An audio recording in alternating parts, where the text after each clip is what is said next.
Hello, c'est Laurent. Et je vais commencer par une déclaration. Je t'admire. Pour être plus précis, j'admire ce qui se passe dans ta tête. Ton cerveau est une superbe machine.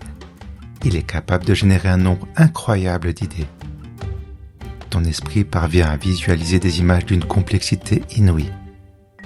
Et ce que tu as entre tes deux oreilles est précieux et puissant. Est-ce que tu en as conscience ? Respectes-tu ton cerveau ? Tu es dans Puissante Panoplie, l'émission qui fait le ménage dans ta tête pour que tu puisses te concentrer sur la création.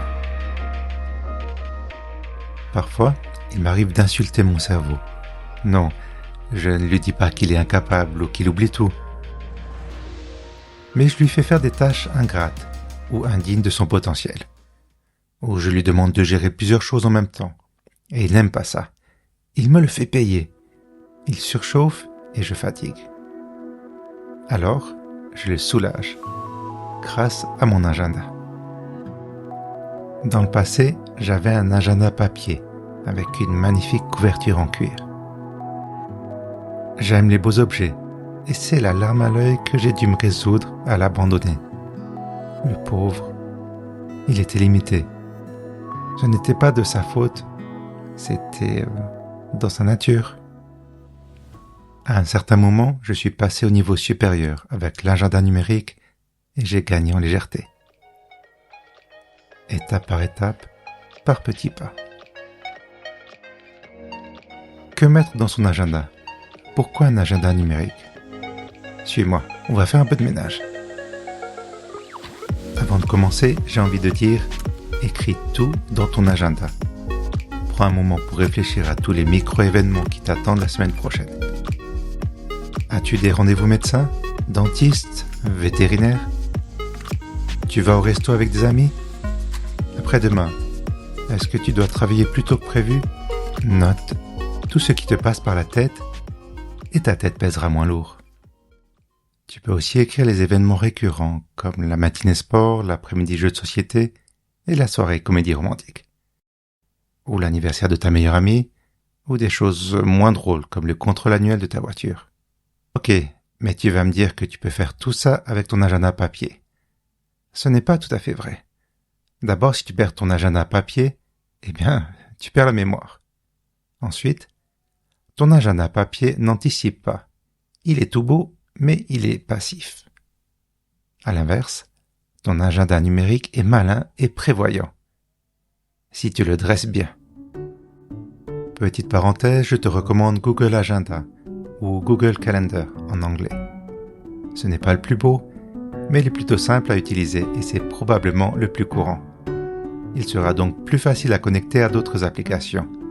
Si tu es allergique à Google, il y a d'autres solutions avec les mêmes fonctions. Fin de la parenthèse, je reviens au dressage de ton agenda numérique. D'abord, lorsque tu ajoutes par exemple ton premier rendez-vous chez le médecin, écris bien l'heure du début et l'heure de la fin, en comptant relativement large. Ça t'évitera de prévoir trop de choses sur une courte période. Ensuite, mets-toi également un rappel, voire 2 rappels ou notifications. Un premier rappel qui t'avertira 1 heure avant et, si tu as peur d'oublier, un second rappel la veille en soirée. Finalement, note aussi le lieu et l'adresse si c'est un nouvel endroit. En plus, en cas de doute, tu pourras ouvrir Google Maps directement depuis l'agenda. Et si tu as des questions à poser ou si tu dois venir à jeun, écris-le aussi. Souviens-toi que chaque information ou détail prend de la place dans ta tête. Petit truc pour certains événements comme les anniversaires. Tu peux noter que c'est un événement qui dure toute la journée au lieu de marquer le début et la fin.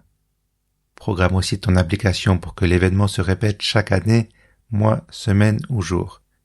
Et pour l'anniversaire de ta meilleure amie, ce n'est pas très glorieux de devoir se rappeler de cette manière, mais quand on mène une vie de fou, on oublie tout, même les moments qui comptent. Alors, à choisir. Tu peux aussi ajouter des tâches dans ton agenda, mais je te conseille d'utiliser une application séparée pour ça. J'en parlerai dans un prochain épisode, car les tâches, avec un accent circonflexe, c'est un gros morceau. L'agenda numérique est flexible. J'aime afficher 3 jours en même temps sur l'écran de mon téléphone. Mais peut-être que la vue avec une semaine fait plus de sens pour toi. Si ça t'aide, tu as la possibilité d'attribuer des couleurs à différents événements. Ton agenda numérique s'adapte à toi et selon tes souhaits, il devient simple ou complexe. Ton partenaire ou ta collègue a besoin de savoir comment tu t'organises, tu peux partager ton agenda. Tu perds ton téléphone, ton agenda se synchronise sur ton ordinateur ou ta tablette. Ok, et la sécurité. Principe essentiel, ne mets pas d'informations sensibles dans ton agenda. Après, la définition est floue. Écris le moins d'infos possible, mais autant que nécessaire pour que cela puisse t'aider au quotidien. Tu vas me dire que ça ne te dit pas si tes données sont protégées. Alors oui, elles sont protégées. C'est Google, c'est un géant, ils sont obligés d'être sûrs de leur coup. Mais quoi qu'il en soit, fais ton job de ton côté et assure-toi que ton compte Google soit sécurisé avec un mot de passe en béton. Mais ça, c'est pour un prochain épisode. Je comprends que ce n'est pas facile de faire la transition du jour au lendemain de l'agenda papier à la version numérique. Tu peux essayer de garder un système hybride au début, le boulot dans un système et le privé dans un autre système. Ou commence par mettre que les anniversaires dans la version numérique. C'est avant tout un investissement en temps. Mais tu verras que sans t'en rendre compte, tu vas gagner en légèreté. Tu auras moins peur d'oublier certains rendez-vous.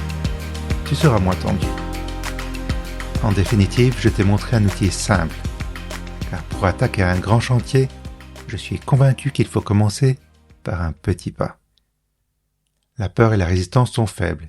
On a plus de chances d'évoluer dans la durée. Je précise aussi que c'est une proposition. Libre à toi de faire ton marché parmi mes idées. Tu fais le tri et tu gardes ce qui est en accord avec ta sensibilité.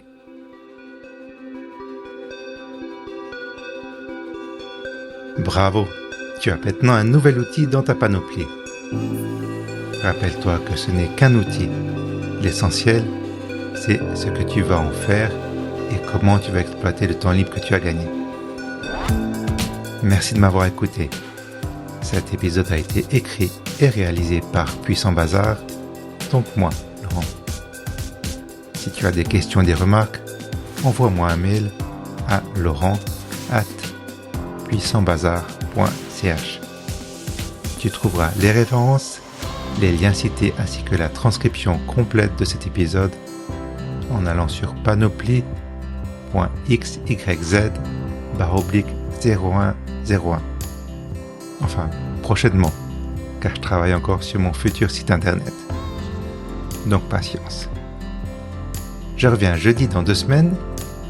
D'ici là, prends soin de toi et à tout bientôt.